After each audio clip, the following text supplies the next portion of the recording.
امریکی دارالحکومت Washington D C سمیت ملک کے متعدد حصوں میں نومبر میں ہونے والے وسط مدتی انتخابات سے ٹھیک ایک ماہ قبل ہفتے کے روز ہزاروں خواتین اور مردوں نے ویمن مارچ میں حصہ لیا۔ مارچ کے منتظمین کے مطابق اس مظاہرے کا مقصد مڈ ٹرم الیکشن سے پہلے تولیدی حقوق اور نسلی انصاف کے حامیوں کو ریلی کرنا تھا۔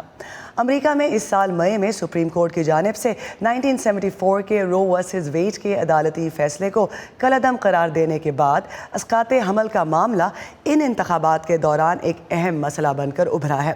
رو ورسز ویڈ کا فیصلہ امریکہ میں خواتین کو ابارشن کا قانونی حق دینے کی وجہ بنا تھا۔ ہفتے کے روز ہونے والی ان ریلیوں میں بچوں سے لے کر بڑوں تک عورتوں اور مرد شامل رہے۔ Women's lives are in a state of emergency. عورتوں کی زندگیاں اس وقت ایک ہنگامی صورتحال سے دوچار ہیں۔ بچہ پیدا کر سکنے کی عمر کی ہر 3 میں سے ایک خاتون اپنی ریاست میں ایبارشن کا حق پہلے ہی کھو چکی ہے۔ اب ضرورت یہ ہے کہ ہم لاکھوں کی تعداد میں جمع ہو کر یہ مطالبہ کریں کہ پورے ملک میں عورتوں کو بغیر کسی معذرت خواہانہ رویے کے قانونی طور پر ایبارشن کا حق ملے۔ اب اس سچ کا سامنا کرنے کا وقت ہے کہ صرف ووٹ ڈالنے سے فاشزم کا یہ زور ختم ہونے والا نہیں۔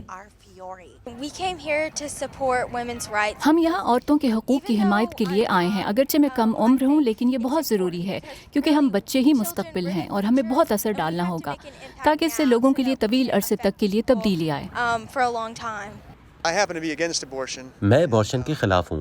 جب سے ڈابس کا فیصلہ آیا ہے، ایبارشن کے حمایتی ملک کے آدھے حصے سے اس کے خلاف بہت نفرت انگیز رد عمل آیا ہے، اور اس بات کا خدشہ ہے کہ ان کی آوازیں غالب آ سکتی ہیں، اور ہم یہ ہونے نہیں دیں گے۔ اس لیے میں ایبارشن کی مخالف آوازوں کو دعوت دیتا ہوں کہ وہ اٹھیں اور ان کا مقابلہ کریں۔